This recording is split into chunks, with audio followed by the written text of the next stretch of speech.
Baik, Assalamualaikum warahmatullahi wabarakatuh.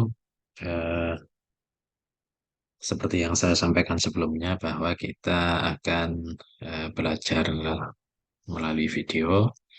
Jadi video pertama terkait dengan siklus sel ya. Jadi apakah siklus sel itu selalu terjadi, kemudian bagaimana ceritanya? Insya Allah kita bahas di sini. Oke, yang pertama dulu ya, terkait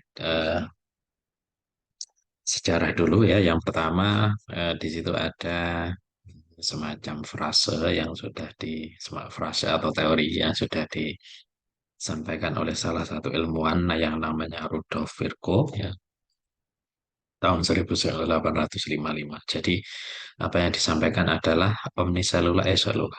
Jadi artinya apa? Di mana di situ ada sel, maka pasti ada sel sebelumnya. Ya, karena kita kemarin sudah belajar bahwa unit terkecil kehidupan itu kan tingkatannya adalah tingkat sel. Ya. Nah, ini dijabarkan lagi. Di mana ada hewan, ini bisa kita lihat ya di slide. Oh, maaf sebentar ya, ada masalah ini.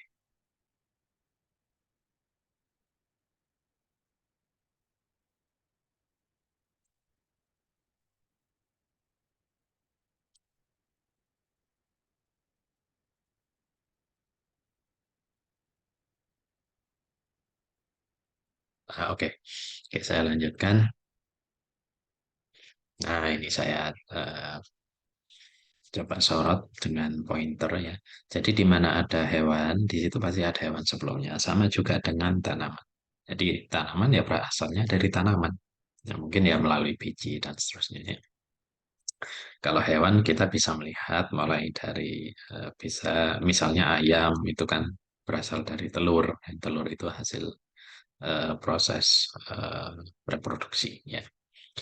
Oke, kemudian, nah ini kita bisa lihat di sini arti dari cell division ya. Di cell division barusan saya juga katakan bahwa eh, apa produk yang ada memang hasil reproduksi, termasuk apa namanya pada tingkat sel. Nah, kemudian kita juga akan mengenal cell division atau pembelahan sel yang itu kalau di sekolahan sering kita dengar mitosis, meiosis kan gitu ya. Nah, kita pelajari di video ini dan cell division atau pembelahan sel itu memang bagian bagian dari siklus sel sebenarnya. Nah, kalau kita bicara terkait siklus, maka pastikan di pikiran kita itu adalah sesuatu yang berulang, ya semacam lingkaran yang terus akan berulang. Ya. Nah, makanya namanya saja division atau pembelahan, maka pasti nanti produknya adalah dua sel. Kita bisa baca di sini two daughter cell. Jadi ada dua sel anakan. Oke, kita cek di slide berikutnya. Di sini fungsi dari cell division. Ya. Jadi untuk apa sih sel itu membelah? Ya. Nah, kalau sel itu tadi saya sampaikan bahwa sel itu adalah unit terkecil. Nah, sebenarnya salah satu tujuannya itu adalah untuk eh, mendistribusikan isi dari sel itu. Salah satunya adalah yang paling penting apa? Materi genetik. Di sini ada materi genetik yang sudah terbiasa kita sebut dengan DNA. Jadi sel anakan nanti akan mendapat DNA yang sama dari induknya. Ada ini salah satu tujuan dari cell division itu tadi. Nah, kenapa ya? Karena eh, di dalam sel itu terdapat materi genetik berupa DNA yang kalau ya, kita isolasi DNA-nya keseluruhan dari suatu sel, maka itu disebut dengan istilah genom atau genom. Ya. Nah, kemudian di sini kita akan mengenal kromosom. Kromosom itu apa? DNA yang di packing, DNA yang ditaruh di packing dalam suatu tempat yang namanya kromosom. Jadi fokus ke sini dulu ya. Ini hanya gambaran saja bagaimana proses-proses reproduksi itu terjadi. Ada asexual tanpa pertemuan sel gamet dan ada juga reproduksi yang menggunakan sel gamet ya. Oke, kita lanjutkan saja di slide berikutnya. Ini saya kira kemarin di pertemuan awal kita sudah mempelajari ini. Ya, jadi yang paling penting barusan kita mengenal kromosom. Kromosom itu seperti ini, seperti huruf X gitu ya. Nah, kemudian ketika kita perbesar ya di bawah mikroskop, kita akan melihat bahwa kromosom itu dalamnya adalah untaian benang-benang. Ya, kalau kita perbesar nanti akan ada pack-pack ya. Ya, kalau sekarang musim musim layang-layang ya. Ya, histon ini adalah kaleng yang dibuat untuk apa ya, menggulung benang layang-layang. Jadi ini histon ini protein khusus yang memang itu di tempat untuk menaruh atau menggulung gulungan DNA itu. Ya. Oke, kalau kita perbesar lagi maka kita akan melihat ya DNA double helix. Ya, kita paham DNA itu double strain ya, untaian ganda. Kemudian ini ya, DNA ini akan di bagian tertentu itu ada gen-gen yang kita bisa pelajari. Jadi gen itu bisa dua gelombang ini ya, bisa lebih ya. Ini hanya salah satu contoh. Ini gen satu misalnya ya. Di sini juga kemungkinan ada gen yang nomor dua. Mungkin di sini akan ada gen nomor tiga dan seterusnya. Yang itu kalau diurai, pastinya di situ akan ada empat nukleotida, ya, ATGC kan gitu. Jadi ATGC ini tidak pernah berhenti, ya, tidak ada potongan di sini. Ya, kecuali dipotong secara ini ya, secara di lab bisa. Kalau kita isolasi, kemudian kita pengen motong bisa. Tapi real original dalam sistem biologi, untaian ini tidak putus, gitu ya. Oke. Nah, kemudian yang paling penting untuk dipahami adalah di sini kita mengenal eh, jumlah kromosom. Ya, kemarin di pertemuan awal yang saya jelaskan kita sudah memahami ya, bahwa apa? Every eukaryotic species has a characteristic number of chromosome. Jadi jumlah kromosom di setiap jenis makhluk hidup itu tidak sama. Ya, ya. Kemarin kita sudah sedikit mengulik terkait hal tersebut. Oke, kita lanjutkan lagi. Nah, ini ada istilah lagi. Ada istilah baru yang namanya kromatid. Ya, kalau kromatid itu em, awalnya sih namanya kromosom. Ya. Awalnya kromosom. Nah, kalau kromatid itu dia sudah mengalami yang namanya apa ini namanya kondens. Kondens itu meng- apa ya agak menggembung, kemudian memang itu compact, ya, itu kondens. Nah, kemudian di sini kita mengenal juga namanya sentromer. Kalau sentromer itu kita bisa lihat di sini, sentromer itu adalah semacam eh, narrowis ya. Narrowis itu maksudnya ini yang tengah ini. Yang tengah itu waist itu sebenarnya artinya pinggang. Ya, kalau kita umpamakan pada tubuh manusia, pinggang itu kan ada lekukan gitu ya. Pinggang itu kan ada lekukan di situ. Nah, itu yang disebut dengan sentromer. Yang disebut dengan sentromer yang apa namanya di mana kromatid itu eh, apa namanya nyambung atau bergabung. Nah, ini bagaimana kita mendapatkan gambar seperti ini yang menggunakan mikroskop yang mana dengan istilah apa SEM Scanning Electron Microscope. Ya, ini salah satu contoh dari apa? Dari kromosom human, ya, kromosom manusia. Kita bisa melihat di situ. Ukurannya bisa kita lihat di sini. Ya. Oke, kemudian yang berikutnya kita bisa lihat di sini. Ini yang paling penting di sini adalah terkait dengan proses penggandaan. Ya, terkait dengan proses penggandaan, jadi salah satu tujuan sel itu membelah ya, cell division itu kan eh, agar kita isi dari sel itu tetap lestari sebenarnya seperti itu ya. Tetap lestari, makanya kita bisa umpamakan di sini ya. eh,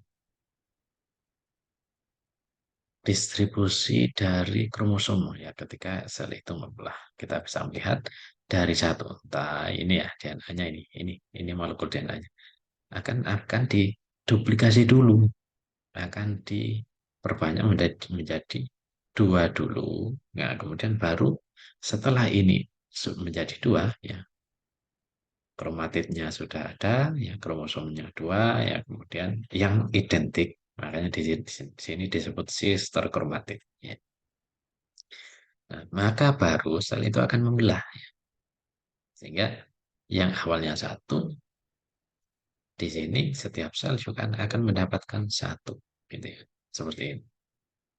Nah, dan seterusnya. Jadi kalau sel itu pembelahnya cepat seperti ya, sel bakteri, ya sel bakteri itu kan umurnya hanya 24 jam sudah mulai bayi sampai kakek nenek kan gitu ya. Ya itu memang tergantung hidup masing-masing. Jadi sel itu akan membelah ketika DNA-nya sudah komplit. DNA-nya atau kromosomnya ada memang sudah benar-benar siap ya. Isinya sudah ada baru sel itu membelah. Oke, kita lihat lagi di slide berikutnya. Kita mengenal istilah mitosis, sitokinosis, dan meiosis. Jadi ya, ini mungkin mereview aja ya. Ini mereview aja mitosis itu apa, sitokinesis itu apa, kemudian meiosis itu apa. Nah, kalau mitosis pasti di sini dalam bayangan kita ya genetik material itu komplit. Maksudnya komplit itu bagaimana? Ketika terjadi pembelahan maka kalau awalnya jumlah kromosomnya 2N ya akan tetap 2N. Kemudian diikuti yang tadi saya ceritakan. Kalau sitokinosis itu kan selnya yang membelah. Itu sel. Ya. Kinesis pembelahan. Gitu. Jadi sel sitoplasmanya membelah menjadi dua nanti. Ya. Oke, kemudian yang meiosis itu adalah pembelahan sel yang itu terjadi pada sel-sel gas. Makanya dari 2N tidak lagi menjadi 2N, tapi menjadi N. Ya, artinya apa? Separuhnya. Makanya di sini disebut daughter cell that have only half. Jadi sel anakan itu nanti akan mendapatkan hanya separuh dari parent cell. Ya, makanya ketika kita melihat ya, sel-sel, karena ini meiosis ini sangat dekat dan biasanya terjadi pada sel gamet, maka kita pasti melihat keturunan-keturunan. Ya, misalnya ayahnya apa berambut eh, keriting, kemudian ibunya berambut lurus, nah anaknya pasti nanti macam-macam. Ya, artinya karakter itu juga separuh-separuh kan. Gitu.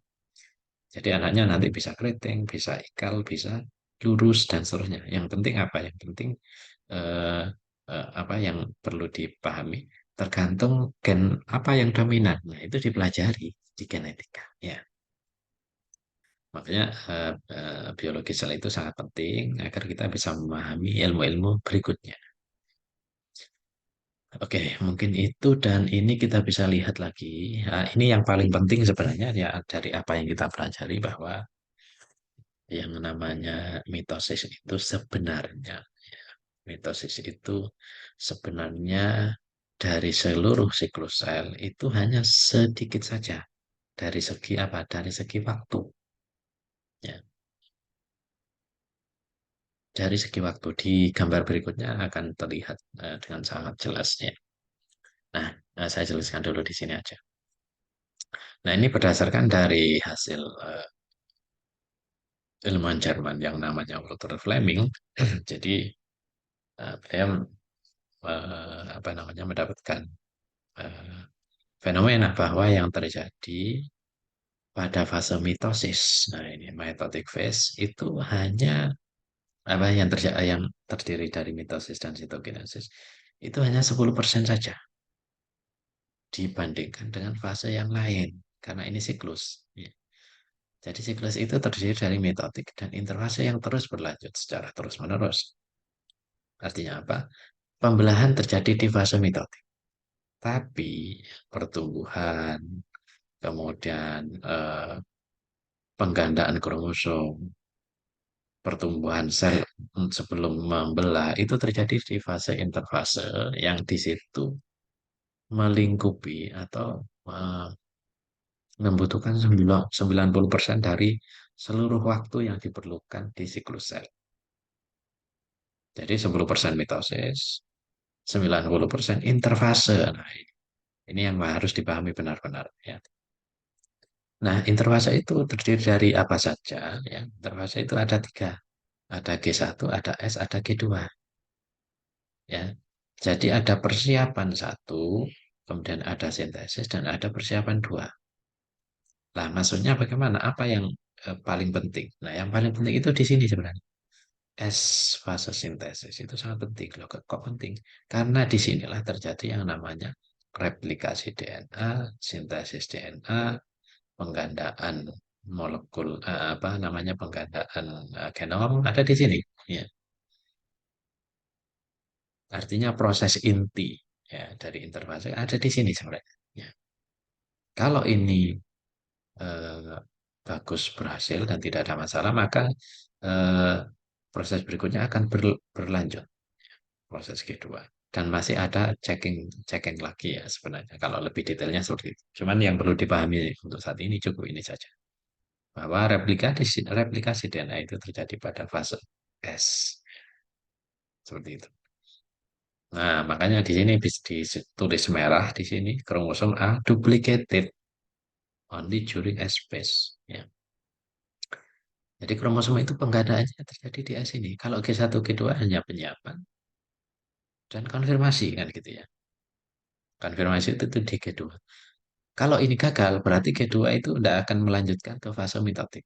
Ya, bisa kita lihat di gambar berikutnya. Nah, ini ya, kita bisa lihat di situ bahwa fase mitotik ada di sini dan hanya terdiri dari mitosis dan sitokinesis. Jadi gambar ini adalah gambar yang paling inti dari materi hari ini. Ya.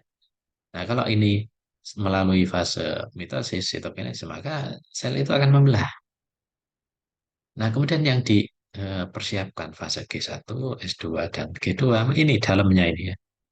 Dan juga ukurannya gitu ya. Artinya apa? Sel itu akan mengikuti ya, materi genetik itu yang ada di dalamnya. Maksud saya kalau materi genetiknya sudah siap, maka sel harus mengimbangi ya dengan ukuran yang lebih besar. Jadi itu. Oke, jadi itu kemudian yang berikutnya ini mungkin sekilas saja dan karena saya yakin sudah dipelajari di waktu SMA dulu ya, kayak seperti ini ya. Ini kan eh, apa namanya fase mitosis ya, yang tadi itu yang cuman terdiri dari ini aja. Mitosis dilanjut sitokinesis. Jadi tidak bisa terbalik proses ini. Nah, kita bisa lihat. Ini gambar real yang atas. Ya, yang atas ini gambar real di bawah mikroskop. Kemudian yang di bawah itu adalah gambar yang sudah kita, maksudnya sudah apa namanya digambar ya oleh para editor ya, mewakili gambar yang ada di sini. Ya, makanya ini kan dibuat bulat-bulat-bulat semua biar mudah dalam mempelajari. Ya. Jadi ada profase, kemudian prometafase, metafase, anafase, dan telofase. Nah, setelah itu baru sitokinesis. Yang nomor 5 kita bisa lihat ini sitokinesis ya. Sitokinesis itu apa? Sitokinesis itu ya pembelahan sitoplasma yang akhirnya sel itu akan membelah. Gitu ya. Setelah membelah nanti eh, apa namanya bisa melanjutkan proses berikutnya. Seperti itu. Jadi ini tidak saya bahas secara detail. Saya mungkin skip beberapa slide ya untuk masuk ke sini. Ya, kalau ini tidak harus, tapi saya tunjukkan di sini saja. Nah, ini ya. Jadi yang paling penting di sini adalah mitotic spindle sebenarnya. Mitotic spindle itu bagian yang karena di sini akan banyak semacam benang-benang. Kayak benang-benang ini bisa kita lihat microtubes. Ya, microtubules itu benang-benang ini. Nah, mitotic spindle ini kan tidak ketemu di sini sebenarnya. Tapi daerah di sini mitotic spindle ini. Daerah di sini yang itu apa namanya? Ada yang bilang mitotic spindle microtube. Ya, sebenarnya yang berlokasi di daerah dekat kromosom ini. Itu yang disebut dengan istilah mitotic spindle. Nah, kemudian yang berikutnya Ini sudah dibahas tadi, five stage of mitosis. Saya kira akan lebih mudah melihat gambar yang tadi daripada penjelasan ini ya. Karena ini sebenarnya pengulangan ya, sebenarnya pengulangan untuk lebih detail ya. Mungkin saya lewati aja ini terus ini aja. Nah, ini yang penting. Jadi ada sedikit perbedaan ketika sudah melalui fase mitosis. Mitosis itu kan kalau di SMA dikenal dengan istilah Pak Mat ya, Pak Mat ya, profase, anafase, metafase, telofase. Nah, setelah itu kan sitokinosis. Nah, sitokinosis itu bagaimana prosesnya atau apa yang membedakan antara sitokinosis yang terjadi pada hewan dan tumbuhan kita bisa lihat di sini. Nah, kalau hewan namanya ada istilah cleavage furrow ya. Cleavage furrow ini istilah yang digunakan untuk sel-sel pada hewan. Nah, kalau tanaman ada istilah cell plate. Nah, cleavage furrow dan cell plate inilah yang akan mengawali terjadinya sitokinosis itu. Di gambar berikutnya kita bisa melihat lebih detail lagi. Nah, ini ya. Jadi ini kita bisa melihat dengan jelas ya. Kita bisa melihat dengan jelas. Ingat di sel tanaman tidak ada dinding sel, ya, tidak ada dinding sel sehingga bentuknya sebenarnya kalau tanpa dinding sel itu bulat. Jadi sel tanpa dinding sel itu bulat-bulat. Ya. Artinya apa?